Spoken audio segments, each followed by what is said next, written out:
19 horas e 45 minutos, hora oficial do Brasil. Boa noite. Contagem regressiva. Faltam 2 dias e 18 horas para o início da Copa do Mundo aqui no SBT. E para a estreia do Brasil faltam 5 dias. Veja agora os outros destaques desta edição. Ministério da Saúde suspende aplicações da vacina do Butantan contra a dengue. Piloto e copiloto morrem após avião explodir na República Dominicana. Meu Deus mío. Nunes Marques determina suspensão da divulgação de pesquisa Atlas Intel que mostrou queda de Flávio Bolsonaro. O Partido Liberal afirmou que o levantamento foi construído para induzir respostas que prejudicam o pré-candidato da legenda. Uma criança de 11 anos está internada em um hospital da Baixada Fluminense. Ela passou mal depois de comer um pedaço de bolo com suspeita de contaminação por chumbinho. Arthur, de 11 anos, está internado neste hospital em Nova Iguaçu, na Baixada Fluminense, há uma semana. Segundo a família, o menino começou a passar mal depois de comer um pedaço de bolo de chocolate. A comida foi encontrada na mochila da criança. Ele comeu esse bolo, a minha esposa fala que esse bolo estava numa embalagem de plástico, tá? Tipo um rocambole. Horas depois, o garoto precisou ser internado às pressas. O pai conta que o filho ficou com a mãe no fim de semana. No momento ali que ele passou mal, a gente não tinha noção que era intoxicação. O médico falou, pai, fizemos uma lavagem aqui, saiu muita coisa preta e uma aparênciazinha de chumbinho. Tá? Mas é suspeita. A mãe disse que não deu nenhum bolo ao filho. Ela suspeita que o alimento possa ter sido entregue por um colega com quem Arthur teria se desentendido dias antes. Segundo a mãe, o coordenador afirmou ser pouco provável que o bolo tenha entrado na escola. Ele chegou para mim e falou assim: eu não deixo entrar comida de fora na escola. Mas como que ele vai deixar se a criança leva merenda dentro da mochila? Como que não vai comida de fora? Ele não revista a mochila de todo mundo da escola, nem de ninguém ele revista. A Secretaria Estadual de Educação informou que as aulas ocorreram normalmente para os 1.400 alunos da unidade na segunda-feira da semana passada. A pasta informou ainda que nenhum outro estudante passou mal naquele dia. Desvendar esse mistério agora depende dos laudos do Instituto Médico Legal e da perícia. São esses exames toxicológicos que vão dizer o que de fato aconteceu com o garoto. Nos próximos dias, a polícia começa a ouvir as testemunhas. Por enquanto, os investigadores preferem a cautela. Nenhuma linha de investigação é descartada. Segundo os parentes, Arthur segue entubado. A direção do hospital informou apenas que o estado de saúde do menino é grave. Que o Arthur consiga se recuperar. Um avião explodiu enquanto tentava decolar de um aeroporto na República Dominicana. As imagens que você acompanha, gravadas por testemunhas, mostram a aeronave praticamente se arrastando pela pista do aeroporto antes de ser envolvida por uma bola de fogo. O piloto e o copiloto morreram. Não havia passageiros a bordo no momento do acidente. Segundo o astro do beisebol, Yadier Molina, o avião estava a caminho do Texas para buscá-lo. As causas do acidente são investigadas. De volta ao Brasil, eu te faço uma pergunta. Morar em condomínio é uma garantia de segurança? Mas e quando existe roubo ou furto?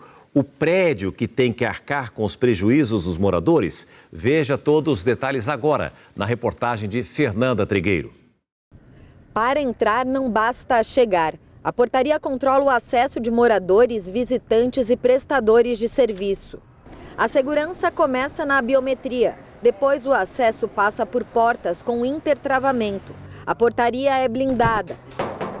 E lá dentro, cada passo é monitorado e armazenado. Além dos vigilantes, câmeras monitoram praticamente todos os ambientes. Neste condomínio recém-inaugurado, na Zona Sul de São Paulo, são cerca de 200 equipamentos funcionando dia e noite. O investimento em segurança é alto, mas nenhum sistema é infalível. E quando a proteção falha, fica a pergunta: quem arca com o prejuízo? Já que a legislação não traz nenhuma regra específica para os casos de perdas sofridas dentro dos apartamentos. O êxito está muito baseado no acontecimento, ou seja, como é que aquilo se desdobrou. Podemos sim ter uma responsabilização civil e criminal por conta de um acontecimento dentro de um condomínio, por uma falha da gestão, de não ter analisado de forma muito concreta o que é que poderia ter acontecido. Como uma pessoa consegue entrar num estabelecimento sem ninguém te brecar, sem ninguém falar nada com você? O relato é de um homem que conseguiu fazer exatamente isso: burlar o sistema de segurança de um prédio residencial em Barueri, na Grande São Paulo. Wellington de Oliveira Santos passou por baixo da catraca, entrou no elevador e chegou até um apartamento. Lá dentro estava a nutricionista Jéssica Soares. O namorado havia saído pouco antes e a porta ficou destrancada. Moradora e invasor entraram em luta corporal por mais de 10 minutos. Sozinha, Jéssica conseguiu escapar e pediu ajuda. O suspeito teve a prisão convertida em preventiva. Nesta segunda-feira, a defesa da vítima acionou a justiça contra o condomínio onde ocorreu a invasão. Para a advogada, o suspeito só entrou porque houve falha de segurança. Ao ouvir os gritos da Jéssica, alguns vizinhos ligaram na portaria informando que havia uma briga no apartamento. E a portaria disse que eles tinham instruções para que não interferissem em briga de casal, o qual o correto seria mandar a segurança verificar o que estava acontecendo, independente se era casal ou se não era. 3 criminosos foram presos depois de trocar tiros durante uma perseguição da Guarda Civil de Indaiatuba, no interior de São Paulo. Com eles foi encontrado um arsenal de guerra, 3 fuzis, uma metralhadora e 2 pistolas. Eram 4h38 da madrugada quando guardas civis de Indaiatuba começaram a perseguir um carro blindado suspeito. O sistema de câmeras da cidade deu o alerta de que o veículo tinha placas clonadas. Os criminosos que estavam no carro não pararam e atiraram contra os guardas. Teve início um tiroteio.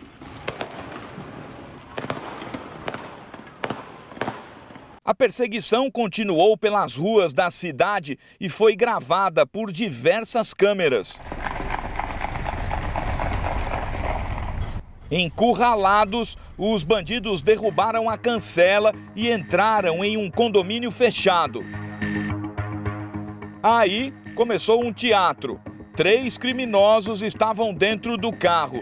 Os bandidos disseram que um deles era um refém e queriam negociar. De trás está eu e a vítima. Certo. E na frente, mais um e o motorista. Vai desembarcar primeiro o motorista.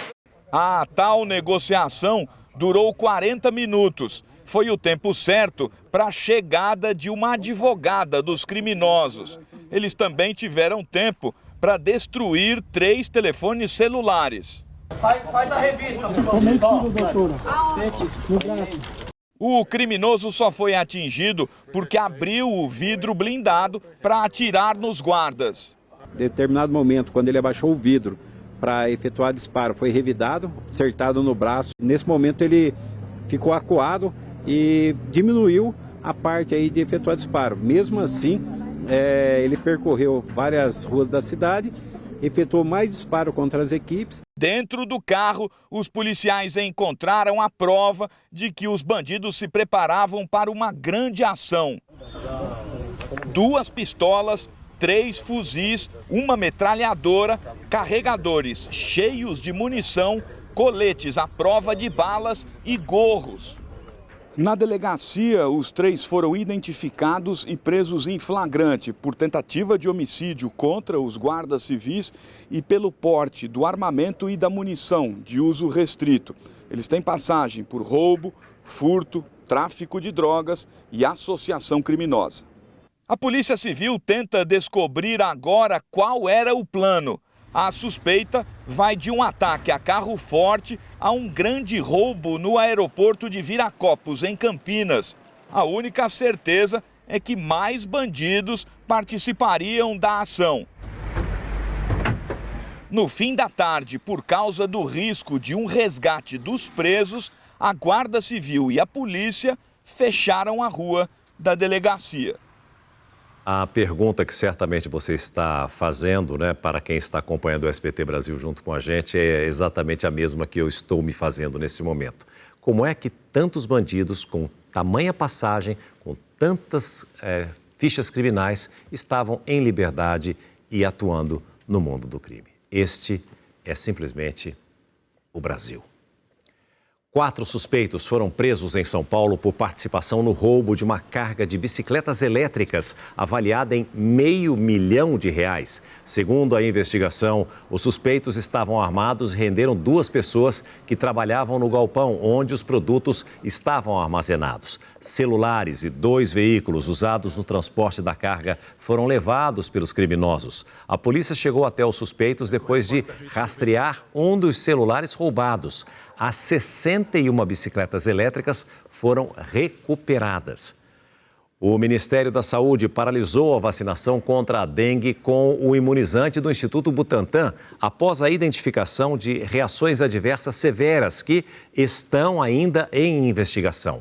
3 casos graves chamaram a atenção das autoridades de saúde. 2 deles terminaram em morte. O Butantan afirma que não é possível ainda determinar se esses casos têm relação com a vacina e que vai realizar novos estudos.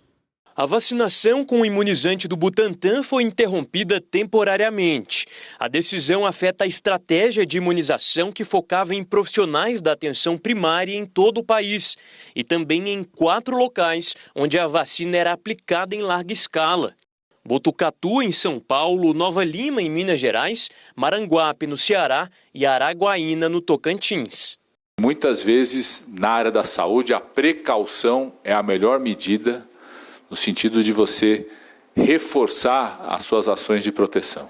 Cerca de 500 mil pessoas já receberam a vacina. 42 apresentaram sinais de alarme, como dor abdominal, vômitos persistentes ou sangramentos. São eventos considerados muito raros, mas inesperados. 3 casos foram classificados como graves, passando a ser investigados com mais profundidade. Uma mulher de 48 anos e um homem de 58 morreram após apresentarem quadros graves de dengue. E uma terceira paciente foi internada na UTI, mas recebeu alta. O Ministério da Saúde diz que ainda não existem dados suficientes para afirmar que a vacina causou as mortes. Mas a proximidade entre a imunização e o agravamento dos casos acendeu alerta nos técnicos. Agora, governo, Anvisa e Instituto Butantan vão tentar entender o que há em comum entre esses pacientes e se existe algum fator de risco que possa explicar as ocorrências. O nosso compromisso é com o máximo rigor científico possível e a gente vai trabalhar nesse sentido com a esperança de que nós vamos conseguir dados suficientes, evidências suficientes para mostrar que a vacina tem benefício para a saúde pública brasileira e pode ser retomada essa vacinação. A recomendação especial é para quem foi vacinado nas últimas 3 semanas. Nesse período é preciso ficar atento a possíveis efeitos adversos. As pessoas que foram vacinadas, elas estão protegidas e não precisam se preocupar. A atenção fica principalmente com as pessoas que se vacinaram nos últimos 21 dias, ou seja, passou de 22 dias, não tem por que a gente pensar que a vacina vai causar algum problema na pessoa. Vamos lembrar que 3 imunizantes diferentes contra a dengue já receberam a aprovação da Agência de Vigilância Sanitária para aplicação aqui no Brasil. Veja no telão quais são. Nós temos a vacina do Butantan, que é de dose única e que foi suspensa hoje, depois desses 42 casos graves. Também teve o aval da Anvisa, uma vacina de um laboratório francês, a Dengvaxia, e que já é recomendada, inclusive, para quem já teve um quadro de dengue antes da aplicação. Mas por motivos comerciais e não de segurança, o laboratório suspendeu a importação desse produto aqui no Brasil. Portanto, com o anúncio de hoje, o único imunizante contra a dengue disponível ao público é a Qdenga, que é de um laboratório japonês. As 2 doses necessárias podem ser encontradas no SUS para crianças de 10 a 14 anos ou em clínicas particulares. Uma mulher morreu após denunciar a falta de médicos numa UPA em Ribeirão das Neves, na Grande Belo Horizonte. A família dela suspeita de negligência médica. Brenda Larissa Maia, de 32 anos, morreu na UPA de Justinópolis, em Ribeirão das Neves, na Grande BH, neste domingo. Durante a madrugada, ela publicou vídeos nas redes sociais mostrando os consultórios sem médicos. Não temos médico. O vídeo foi gravado nesta unidade de pronto atendimento, onde Brenda ficou por mais de 12 horas até morrer. O irmão conta que ela mandou mensagens para a mãe reclamando que estava piorando. Ela começou a passar mal, durante a madrugada. Aí começou a pedir socorro, pedir alguém chamando a enfermeira. Falei, enfermeira, doutor, eu tô passando mal. Ninguém compareceu. Na sala, estava sozinha na sala. Segundo eles, uma sala de emergência. Ela tirou o oxigênio, levantou e começou a caminhar pelo corredor pedindo ajuda. Foi quando ela fez o vídeo abrindo porta por porta. A família procurou a polícia. De acordo com o boletim de ocorrência registrado pela mãe, Brenda tinha cardiopatia e fibromialgia e deu entrada aqui na unidade sentindo fortes dores no peito. A Polícia Civil abriu um inquérito para apurar as causas da morte e agora aguarda o resultado do laudo da perícia para avaliar se houve negligência. Em nota, a Prefeitura de Ribeirão das Neves negou a falta de médicos e informou que o quadro clínico estava completo. Disse ainda que a paciente teve uma parada cardiorrespiratória durante o atendimento e que a equipe médica fez todos os procedimentos técnicos de reanimação. Brenda deixa uma filha de 5 anos. A minha mãe respondeu para ela, filha, não, fiquem calma, vai dar tudo bem, tá tudo certo, vai dar tudo certo. Aí depois ela mandou, se eu não me engano, foi a última mensagem, tá assim, ô mãe, muito obrigado por tudo. Aí dali já não respondeu mais. Com o Congresso em contagem regressiva para o recesso de julho, a expectativa é que o presidente do Senado, Davi Alcolumbre, defina ainda nesta semana o cronograma para a tramitação da proposta do fim da escala 6x1. No Senado, o cenário ainda é de indefinição. A proposta que prevê o fim da escala 6x1 está na casa há mais de 10 dias, mas ainda não recebeu um encaminhamento formal. A expectativa é que Davi Alcolumbre se reúna esta semana com líderes partidários para definir a tramitação do texto. Enquanto isso, a oposição tenta ganhar espaço no debate, com propostas alternativas. O líder da oposição no Senado, Rogério Marinho, protocolou um texto que permite ao trabalhador escolher entre o regime tradicional da CLT e um modelo flexível, baseado em horas trabalhadas. O senador Carlos Viana, do PSD, também faz críticas ao ritmo acelerado das discussões sobre a proposta que veio da Câmara.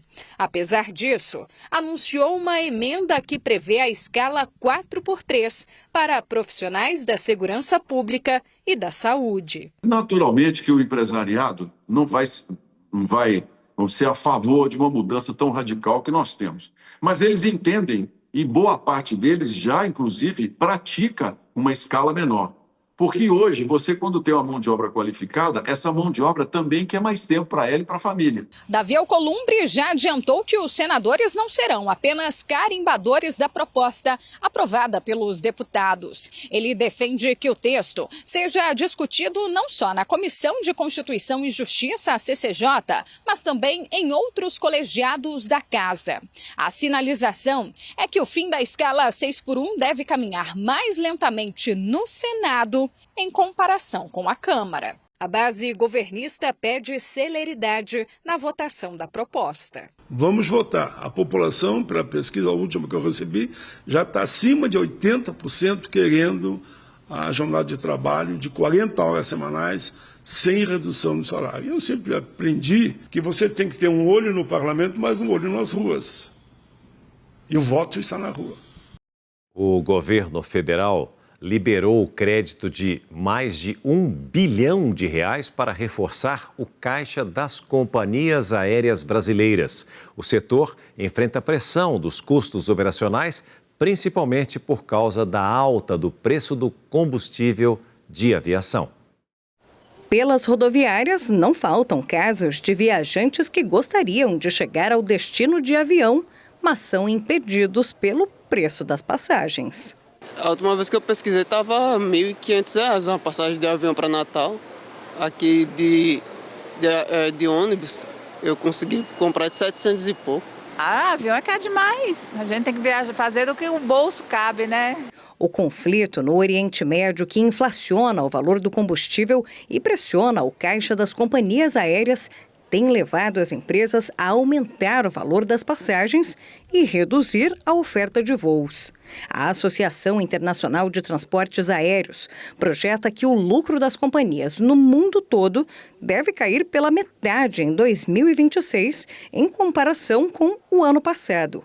A Azul e a Latam admitiram que, para manter as margens de lucro, farão cortes na disponibilidade de voos para algumas rotas.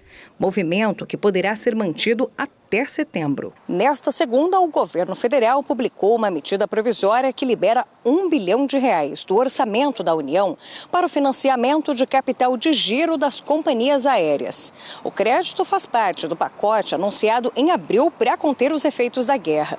Pelas regras, cada empresa poderá emprestar até R$330 milhões, que deverão ser pagos em 6 meses. Não acredito numa solução de curto prazo para esse conflito. Então, talvez seja necessário a gente já ir pensando e repensando e desenhando outras alternativas para que a gente possa conseguir continuar oferecendo as rotas a preços possíveis para manter a conectividade dentro do nosso país. O presidente do Tribunal Superior Eleitoral, ministro Nunes Marques, suspendeu a exibição de uma pesquisa de intenção de votos para a presidência da República, feita pelo Instituto Atlas Intel. O levantamento incluía perguntas que relacionavam o pré-candidato do PL ao Planalto, Flávio Bolsonaro, ao caso do Banco Master e Daniel Vorcaro. Vamos continuar com a Paola Cuenca, direto de Brasília, agora ao vivo, trazendo todas as informações para a gente. Quais foram os argumentos do ministro? Paola, conta para todos nós, por favor. Uma boa noite para você. Boa noite para você também, César, e para quem nos acompanha. Segundo o ministro Nunes Marques, há suspeitas de indução ao eleitor pela forma como as perguntas foram feitas justamente nessa pesquisa. Inclusive, segundo o Nunes Marques, a divulgação, pela decisão de Nunes Marques, essa divulgação vai seguir suspensa até uma possível nova decisão do Tribunal Superior Eleitoral a respeito desse assunto, mas a determinação individual dele já vai ser colocada para análise dos demais ministros do TSE nesta terça-feira em julgamento a ser realizado na parte da noite. Eu lembro que no mês de maio, antes mesmo do resultado dessa pesquisa ter sido divulgado, inclusive, o questionário que seria aplicado aos eleitores já foi alvo de questionamento por parte do Partido Liberal aqui no Tribunal Superior Eleitoral. Para o partido de Flávio Bolsonaro, para além daquelas questões comuns de intenção de voto, ao fazer questionamentos envolvendo o Daniel Vorcaro e o senador Flávio Bolsonaro, o Instituto poderia induzir as respostas do eleitor, inclusive até uma visão negativa de Flávio. Os questionamentos envolviam justamente a negociação de um repasse de R$134 milhões de Daniel Vorcaro para o financiamento do filme biográfico do ex-presidente Jair Bolsonaro. Uma das perguntas feitas, inclusive, apresentava o áudio do senador Flávio Bolsonaro enviado a Daniel Vorcaro. Para o PL, uma indução ao eleitor sobre uma visão negativa do pré-candidato do partido à presidência da República. O CEO do Instituto Atlas Intel informou que vai recorrer dessa decisão do ministro Nunes Marques e, segundo a nota divulgada pelo Instituto, esse áudio que era exibido ao entrevistado de Flávio Bolsonaro só era apresentado ao final de todo o questionário, depois das pesquisas de intenção de voto, não havendo assim qualquer tipo de indução. César. Obrigado pelas informações, Paulo. Uma ótima noite a você, a todos de Brasília e da região central do nosso país. No Oriente Médio, Israel e Irã pausaram os bombardeios hoje após a intervenção do presidente americano Donald Trump. Os dois países que trocaram ataques no fim de semana mantêm as ameaças e dificultam as negociações para um acordo de paz às vésperas da Copa do Mundo. Por 15 horas, os mísseis de longo alcance voltaram a cruzar o céu no Oriente Médio. Um dos alvos atingidos em Israel foi uma base aérea.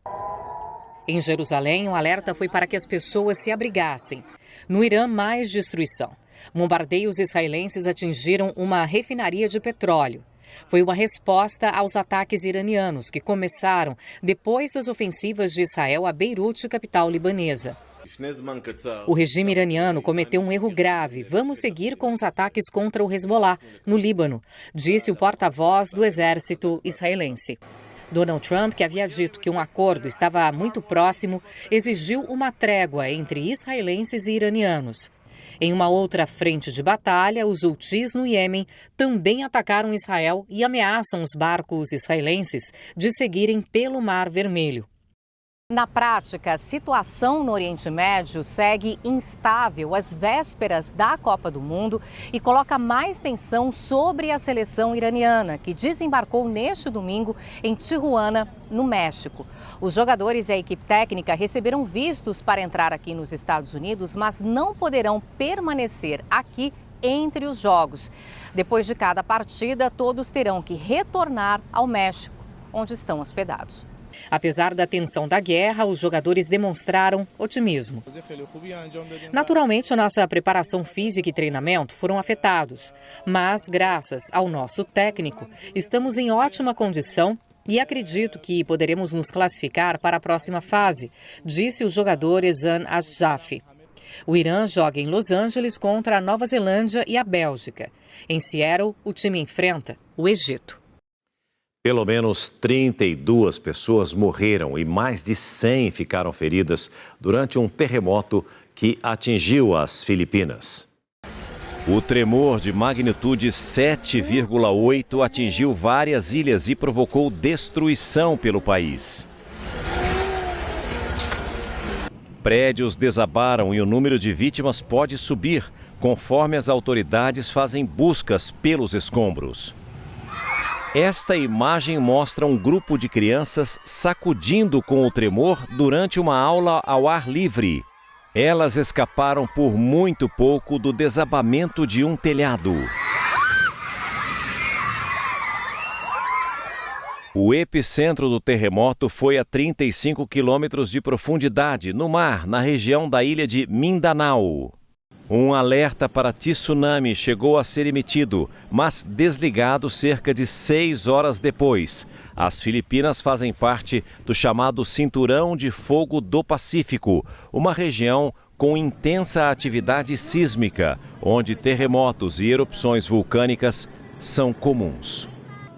O segundo turno da eleição presidencial do Peru segue disputado voto a voto e ainda sem um resultado definido. De acordo com o último boletim eleitoral, divulgado por volta das 8 horas da noite, pelo horário de Brasília, o deputado esquerdista Roberto Sanches vencia a conservadora Keiko Fujimori, filha do ex-ditador Alberto Fujimori. Com quase 95% das urnas apuradas, a diferença é inferior a 1/10 de ponto percentual. O Peru realiza uma das eleições mais divididas de sua história, em meio a uma crise política que já dura mais de 10 anos. Nesse período, para que você tenha uma ideia, o país já teve 9 presidentes. Um motorista de um carro de luxo foi morto durante uma abordagem da Polícia Militar hoje à tarde na Zona Leste de São Paulo. A repórter Fernanda Trigueiro traz todas as informações ao vivo para você. Fernanda, já se sabe o que aconteceu? Uma boa noite. Oi, César. Boa noite para você, boa noite a todos. A polícia disse que fazia um patrulhamento pela região da Vila Ema, aqui na Zona Leste de São Paulo, quando identificou um veículo que estava com uma queixa de roubo, César. Ao emparelhar a viatura e sinalizar que esse motorista parasse, ele teria apontado uma arma em direção aos agentes que revidaram, efetuando os disparos. O suspeito, identificado como Amad Jamil Samarani, foi desarmado e socorrido ao hospital, mas não resistiu. Depois de baleado, o motorista perdeu o controle do veículo de luxo e provocou uma colisão envolvendo um carro e uma motocicleta. A polícia agora quer saber quem de fato era esse carro, César, e também quais foram as circunstâncias desse roubo. Volto com você. Obrigado pelas informações, Fernando. Uma ótima noite para você e a todos de São Paulo. A FIFA confirmou a retirada de um árbitro da Somália da Copa do Mundo após o governo Trump barrar a entrada dele nos Estados Unidos. Ainda não se sabe o motivo da proibição, já que Omar Artan possui visto americano válido, segundo um assessor do Ministério de Esportes da Somália. O país do leste africano é uma das nações na mira de Donald Trump. No fim do ano passado, o presidente americano chegou a chamar a Somália de um país podre e ameaçou acabar com o status que protege os cidadãos somalis de deportação. A Casa Branca ainda não se manifestou. Em uma ação inédita, 11 veículos de imprensa formaram o maior consórcio de comunicação do país para realizar debates das eleições deste ano. CNN Brasil, Exame, Metrópolis, Nova Brasil FM, Rádio Itatiaia, Rede TV, Rede Vida, SBT, SBT News, Terra e Veja Mais TV estão juntos para organizar e transmitir debates no primeiro e segundo turnos para presidente da República e governos de estado. Serão transmissões simultâneas em diferentes plataformas. Nosso objetivo é democratizar o acesso do eleitor às propostas dos candidatos, às informações e também combater a desinformação. A união de veículos pela credibilidade, pela informação de qualidade, de confiança, uma informação fidedigna para ajudar o brasileiro a tomar a decisão nesse momento tão importante. Nessa união pela democracia, você encontra as propostas, os memes e as principais tretas entre os candidatos à presidência e aos governos estaduais. O primeiro debate será em 14 de setembro, uma segunda-feira, entre os candidatos à presidência da República. Uma data que certamente fará diferença na agenda do eleitor, como explica o diretor nacional de jornalismo do SBT, Leandro Cipollone. O nosso debate vai acontecer em um momento decisivo, que é exatamente na metade da campanha. É nessa hora que os eleitores e os candidatos determinam o rumo do processo democrático. Se a escolha será, de fato, baseada em propostas para um futuro melhor do país. Na mesma semana, em 18 de setembro, será a vez dos candidatos ao governo de São Paulo. Hoje, os candidatos se comunicam muito e diretamente com os eleitores através das redes sociais. Mas nelas, assim como sempre foi no horário eleitoral gratuito, os políticos só falam o que eles querem, sem se expor ao contraditório, cara a cara com os adversários. É o debate político, como o que teremos aqui nos estúdios do SBT, que revela o que o eleitor precisa saber. E esse será o maior consórcio de meios de comunicação num debate político já visto no país. O cientista político Jairo Nicolau, autor de livros sobre política e sistema eleitoral, ressalta a iniciativa para a democracia no país. Mesmo nesse novo ambiente de comunicação agora mais fragmentado, de muitas formas das pessoas acompanharem a política, o debate tem um papel prioritário, porque ele permite que o candidato apareça na sua inteireza. Integrar essa iniciativa é parte do dever dos meios de comunicação. Podemos mostrar para o eleitor as propostas dos candidatos, inclusive sob pressão, para que os eleitores façam a sua melhor escolha, análises conscientes dos seus candidatos. A gente sabe que em muitos debates é difícil que eles consigam comparecer em todos. Então, fazendo um só, com esse potencial de alcance, com essas empresas que têm muita credibilidade junto ao público, com certeza vai facilitar o processo eleitoral.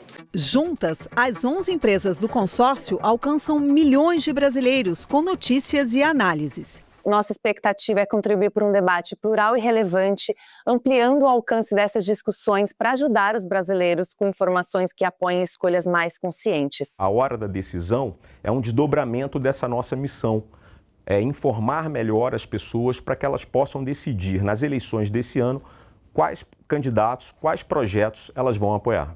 O Dia dos Namorados já é nesta sexta-feira. A data deve impulsionar o comércio eletrônico brasileiro neste ano de 2026. A expectativa é que as vendas online movimentem mais de 10 bilhões de reais.